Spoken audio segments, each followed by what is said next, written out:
Gente, vamos lá. Vamos então falar de Jeffrey Epstein. Bom, esse caso tá, por mais que eu particularmente, olha só, tenho restrições quanto a comentar sobre ele tá batendo na porta e está gerando crises políticas. Isso aqui é muito interessante da gente observar. Para quem não está acompanhando, no canal PH Araújo nos Estados Unidos, você ainda não conheceu esse canal, vai lá, já passou da hora de você ir lá conhecer, se inscrever, já tem conteúdo direto. Hoje serão 3 vídeos, tá? E o vídeo que ainda não saiu hoje, será o nosso terceiro vídeo do dia, vai falar justamente aí sobre o caso Epstein também, envolvendo Elon Musk e Steve Bannon e uma briga aberta entre ambos que está rolando aqui dentro dos Estados Unidos. E, meus amigos, envolve até espionagem chinesa a questão, acredite se quiser. E agora nós temos um caso envolvendo um diplomata norueguês também, que está exigindo investigações a pedido do Reino da Noruega.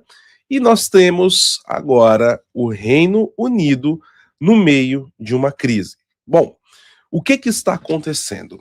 A gente tem que separar aqui por etapas, tá? Existe uma pessoa, o Ivan até já trouxe, né, algumas informações prévias para vocês aqui no canal anteriormente, um diplomata, tá, britânico chamado Peter Mandelson. O Peter Mandelson ele foi indicado para ser embaixador do Reino Unido aqui nos Estados Unidos da América. E quando uma pessoa é indicado para embaixador, nós temos ali uma análise do que são as suas credenciais, a sua capacidade, e ele passa por um escrutínio tanto no seu país de origem quanto no país de destino, para onde ele está sendo enviado ali para trabalhar. Hum, o que tem acontecido em cima disso, meus caros? Qual que é a situação?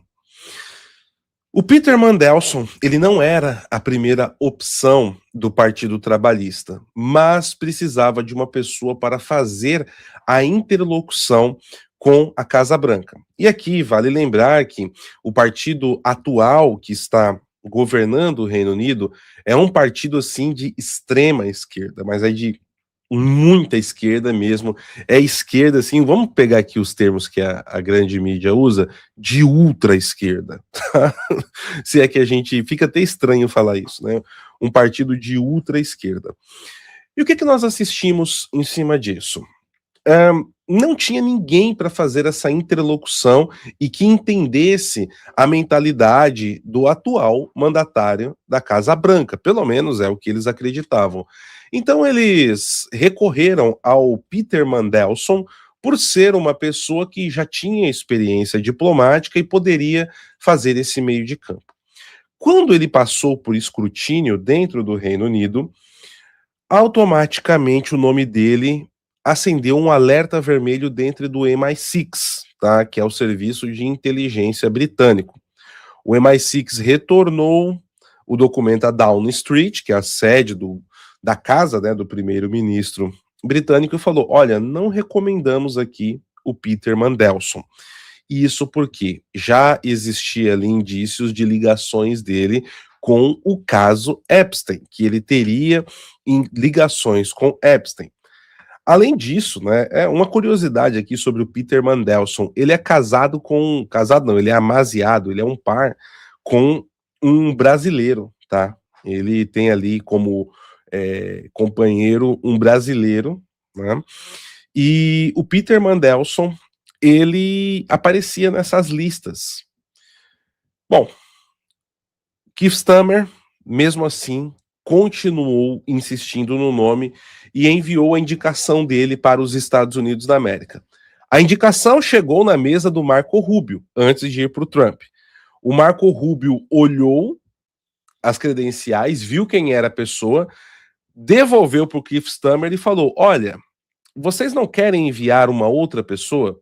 O Peter Mandelson tem questões aí que são um pouco complicadas. Acho que poderíamos aí ter um escrutínio melhor, né? E aí, ele pegou e falou: não, não, a gente vai mandar o Mandelson mesmo. O Marco Rubio foi, levou o caso para Donald Trump. Apresentou o problema para o Donald Trump e disse o seguinte: Mr. President, eu sugiro que o senhor recuse, tá? Eu sugiro que o senhor recuse a indicação do senhor Mandelson como o embaixador britânico nos Estados Unidos. O Donald Trump, segundo as fontes que estão familiarizadas com o caso, perguntou para o Marco Rubio: você informou sobre isso para o primeiro-ministro? Marco Rubio falou: sim, informei, senhor. Donald Trump tomou a decisão: bom, se você informou, se eles estão cientes, eu não vou recusar as credenciais, porque isso será um desrespeito com Sua Majestade. Ou seja, em respeito à coroa britânica, tá? Em respeito ao rei, Donald Trump não recusou as credenciais, pois isso geraria um escândalo, e o Donald Trump ele preza muito, tá, ali pela monarquia britânica. Ele tem um respeito muito grande e ele é muito respeitado na Casa Real Britânica também, tá? Isso daqui é muito importante de se dizer. E agora nós tivemos os Epstein Files sendo liberados, e o que nós tivemos? Nome do Peter Mandelson lá no meio. Bom, com todo esse caso acontecendo, isso gerou uma polêmica muito grande dentro do Reino Unido. E agora, no período da manhã, aqui de Washington, D.C., o líder do Partido Trabalhista da Escócia, tá, pediu o afastamento e a retirada do Keir Starmer da liderança do partido na Inglaterra. Então entendam, pessoal, hoje o Reino Unido ele é composto pela Irlanda do Norte, País de Gales, Inglaterra e Escócia. Em cada um desses países, tá, que compõem o Reino Unido, existe um líder do Partido Trabalhista. É o mesmo partido, mas tem uma liderança local. E a liderança local na Inglaterra é o Keir Starmer, por isso ele é o primeiro-ministro. E com isso, um homólogo dele, que tem o mesmo peso institucional dentro do partido, pediu o afastamento dele, que é o líder do Partido Trabalhista da Escócia. Isso caiu como uma bomba, tá? Não se fala de outra coisa no Reino Unido nesse momento. E nós tivemos agora uma reunião de emergência que acaba de acontecer e criou-se ali aquela questão, como os presidentes de clube de futebol diz do técnico quando ele está para cair, não, ele está prestigiado. Então, a maioria, né, na verdade, dos secretários, que seriam o mesmo que os ministros aí no Brasil, deram o prestígio para o Keir Starmer e falaram: não, ninguém solta a mão de ninguém, estamos aqui com o primeiro-ministro. O grande problema de tudo isso é que toda a situação ela gera muitas dúvidas e está batendo na porta da casa de Windsor. Por quê? Coloca de lado um pouquinho essa situação, vamos lá falar agora da Casa Real Britânica. O príncipe Andrew, como muitos dos senhores já sabem, ele já tinha aparecido anteriormente no caso Epstein e ele perdeu os seus títulos, tá? A maioria dos títulos de nobreza. E isso foi feito pela sua mãe, ainda a rainha Elizabeth II. E o príncipe Andrew ficou bastante afastado dos holofotes. Porém, agora com essa nova rodada de arquivos do caso Epstein que foram liberadas, nós tivemos a seguinte situação. O príncipe Andrew aparece em mais documentos comprometedores. E isso fez com que o rei Charles tomasse uma medida extrema contra o seu irmão. Andrew perdeu o título de príncipe, tá? Ele praticamente, pode-se considerar dessa forma, foi expulso da monarquia britânica. Ele foi expulso da família real britânica. E numa atitude um meio que de já quase desespero, Andrew tentou fazer contato com o príncipe William, o herdeiro do trono. E era para ver se o William poderia ali trabalhar de alguma forma, intermediando a situação para amenizar, porque ele vai perder praticamente tudo o que ele tem.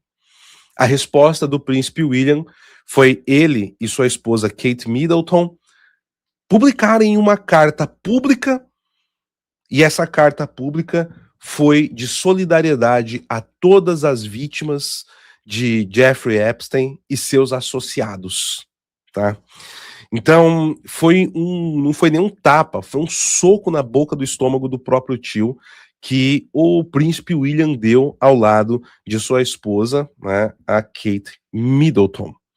Então, isso também já vem gerando situações. Para vocês terem uma noção, pessoal, no sábado, o rei Charles, ele fez uma aparição pública, estava falando com súditos, né? Ele foi muito bem recebido, e uma das pessoas perguntou para o rei Charles sobre a questão do seu irmão, né? E ele falou que posteriormente falaria sobre isso. Então, os próprios súditos também querem uma posição além do que já foi feito com o Andrew. E isso enfraquece ainda mais a posição política do Keith Stammer, que já está fragilizado dentro do partido. Para piorar a situação, olhem só o buraco de coelho que está o governo britânico nesse exato momento. Para piorar, tá, a primeira vez que ouço falar de soco com luva de pelica. É uma boa, viu, Marchiori? É uma boa. Soco com luva de pelica.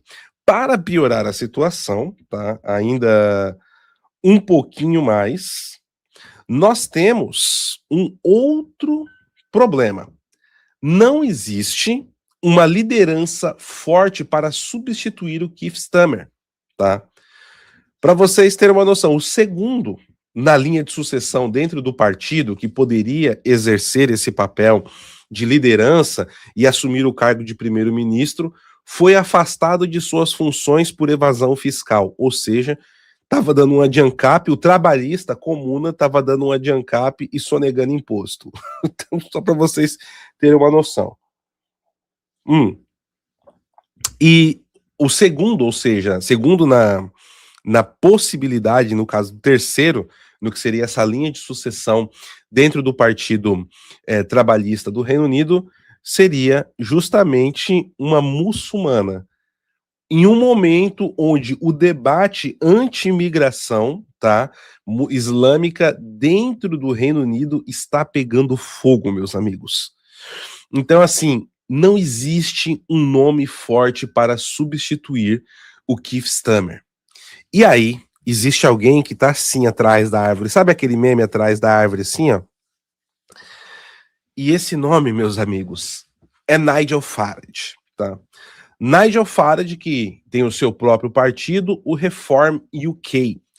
O Nigel Farage acabou de dar uma entrevista na TV britânica, inclusive estava conversando com meu amigo Ivan Kleber Fonseca sobre isso, e o Nigel Farage tomou uma decisão. Ele já começou a trabalhar em modo de campanha, tá? Ele começou a trabalhar em modo de campanha e já começa a se aventar de que ele vai começar a soltar nomes de qual seria o seu gabinete, os membros do seu gabinete, para forçar a opinião pública a pedir eleições antecipadas. Porque, como o sistema é parlamentarista e o mandato agora de maioria é do Partido Trabalhista, teoricamente, tá, o Partido Trabalhista pode indicar outro nome para o primeiro-ministro. Porém, não existe esse nome forte e que se sustente.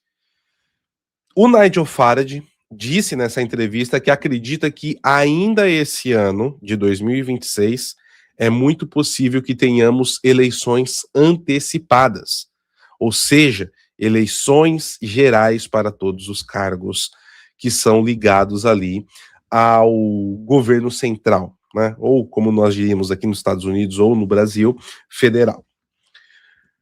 Isso é um fracasso para os trabalhistas, que não teriam ficado 2 anos no poder, tá? As eleições serem antecipadas e aí a coisa piora, tá? Piora. Porque uma das lideranças que eu até conversei com o Ivan e perguntei para ele hoje sobre é o Jeremy Corbyn. E o Jeremy Corbyn, durante muito tempo, ele foi o líder do Partido Trabalhista.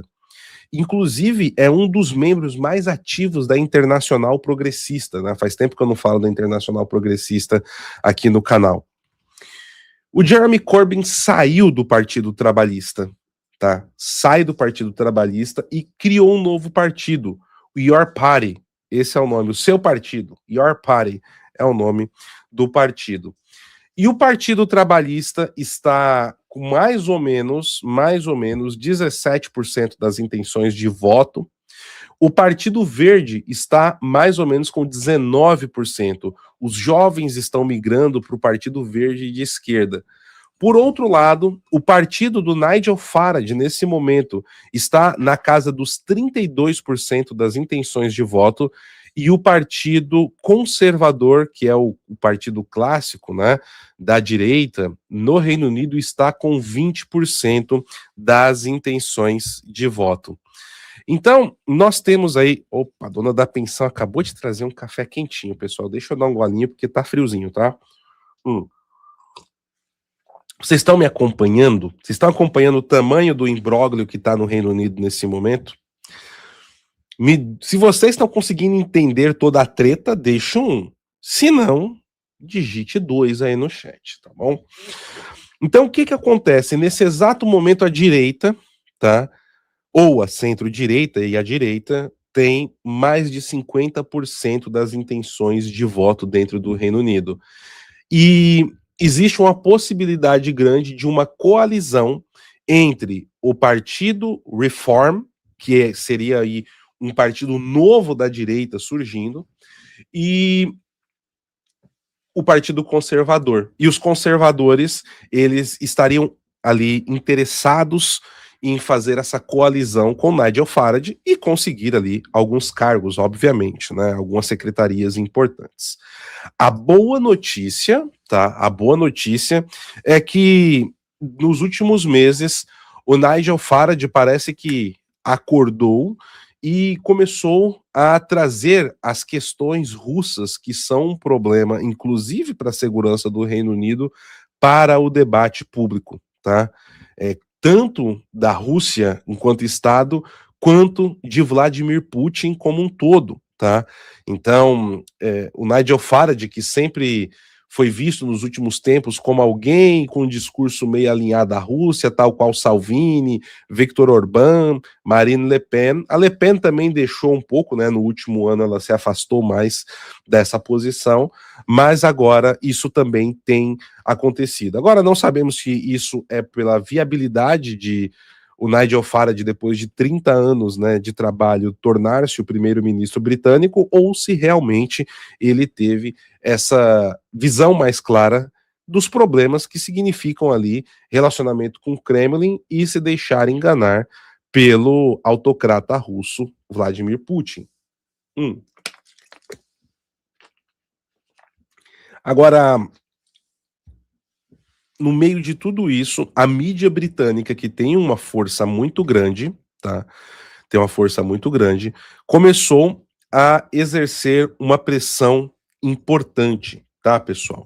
E que pressão é essa? Justamente um artigo de opinião, ou seja, um editorial vindo do próprio jornal aqui, o The Telegraph, colocando o primeiro-ministro britânico como a lame duck, tá? The Prime Minister is a lame duck. E o que significa isso, pessoal? O primeiro-ministro é um pato manco. E eu vou trazer para vocês aqui, então, esse editorial, que não é tão longo, do The Telegraph. O primeiro-ministro é um pato manco. Poucas visões mais edificantes na vida pública moderna do que os ratos políticos deixando o navio do governo afundando. Essa é a primeira frase do documento. Olha isso, pessoal. Poucas visões mais pouco edificantes na vida pública moderna do que os ratos políticos deixando o navio do governo afundando. No domingo, o chefe do Estado-Maior de Downing Street, Morgan McSweeney, pulou ao mar quando águas turvas do caso Mandelson ameaçaram engolir o número 10. Número 10 é a residência do primeiro-ministro, tá, pessoal? 24 horas depois, o diretor de comunicação do primeiro-ministro, Tim Allen, também renunciou, sendo o quarto ocupante desse cargo a deixar desde a vitória eleitoral do Partido Trabalhista. Em segundo, Anna Swar, líder do Partido Trabalhista na Escócia, pediu que Sir Keir Starmer se afastasse, sendo o primeiro político sênior do partido a tornar tal opinião pública. O Sr. Swar enfrenta uma nova ameaça do SNP antes das eleições de maio e culpa o caos do governo em Westminster por permitir que os nacionalistas retornem a uma possível posição de influência. Nas eleições de 2004, o SNP perdeu 39 cadeiras, principalmente para o Partido Trabalhista. E presumiu-se que o partido acabaria perdendo o poder em Holyrood também. Mas os nacionalistas se recuperaram e agora desfrutam de uma vantagem considerável nas pesquisas de opinião. E isso daqui é dentro da Escócia, tá, pessoal? Só que está sendo influenciado pelo que está acontecendo lá na Inglaterra. Eles podem conseguir formar uma administração majoritária, levantando novamente o espectro de uma votação de independência. Porque é uma outra discussão, a independência da Escócia, né? Em outras palavras, a má gestão dos assuntos do Estado por Sir Keir Starmer poderia levar à sua dissolução e à continuidade do governo do SNP lá na Escócia. O Sir Swar disse que Londres cometeu muitos erros e que uma eleição para a liderança era necessária para acabar com a distração, embora certamente não vá acabar com o sentimento da crise. Até agora, porém, o gabinete não se voltou contra o primeiro-ministro, como aconteceu com Boris Johnson e Liz Truss, ambos do Partido Conservador. De fato, ela se uniu a ele. David Lammy, Rachel Reeves e outros ministros emitiram mensagens em seu apoio. Além disso, nenhum dos prováveis candidatos parece querer que ele vá até depois das eleições locais em maio para evitar ser responsabilizado pela derrota. Ou seja, deixa ele desidratar aí, depois a gente tenta resolver. Sua ex-vice-deputada, Angela Rayner, ainda enfrentando uma investigação sobre seus assuntos fiscais pela AGMRC, declarou o seu apoio ao primeiro-ministro, ela que é a segunda, né, que eu comentei ali na linha de sucessão. O mesmo aconteceu com Wes Streeting, o secretário de saúde, embora de forma mais desanimada. Ele estava sendo acusado por apoiadores do primeiro-ministro de tentar orquestrar um golpe contra a liderança, enquanto ele próprio dizia que estava sendo informado por atores não identificados dentro do número 10. Olha o tamanho da briga. Keir Starmer também tentou mobilizar deputados da base em uma reunião em Westminster e aparentemente conseguiu uma suspensão temporária da execução baseada em uma promessa vaga de limpar a política. O tipo de promessa que líderes em dificuldades frequentemente fazem sem realmente querer ou saber o que fazer. Mas todos podem ver que ele é um pato manco que quase certamente deixará o cargo se o Partido Trabalhista for destruído nas eleições locais, que será em maio. Sua última tentativa seria um discurso do rei previsto para maio, reajustando o propósito do governo, descartando muitas de suas políticas menos populares. O primeiro-ministro e seus apoiadores também continuam se referindo ao foco nas vítimas da depravação de Epstein e ainda assim pareciam se importar pouco com elas quando Lord Mandelson recebeu o cargo de embaixador. Só a divulgação de e-mails mostrando que Mandelson vazou documentos sensíveis do gabinete para Epstein transformou isso em uma crise para Sir Keir. Antes disso, pouca atenção era dada às garotas traficadas sexualmente. Mais uma vez, eles estão sendo usados, desta vez para proteger a reputação política do primeiro-ministro. Como isso restaurará a confiança do público na política é um mistério. Pois é, meus caros, isso daqui é praticamente um aviso do The Telegraph que o governo britânico está para cair. O Nigel Farage acredita que isso vai acontecer em maio, ou pelo menos em 2026, perdão. O Nigel Farage acredita que isso vai acontecer em 2026. Os jornais apostam em maio. E a própria estrutura dentro do partido quer deixar que toda a bomba estoure no colo de Keir Starmer para não ficar com o ônus da opinião pública depois, ou melhor, antes das eleições e depois não ser culpado pelo desastre, tá certo?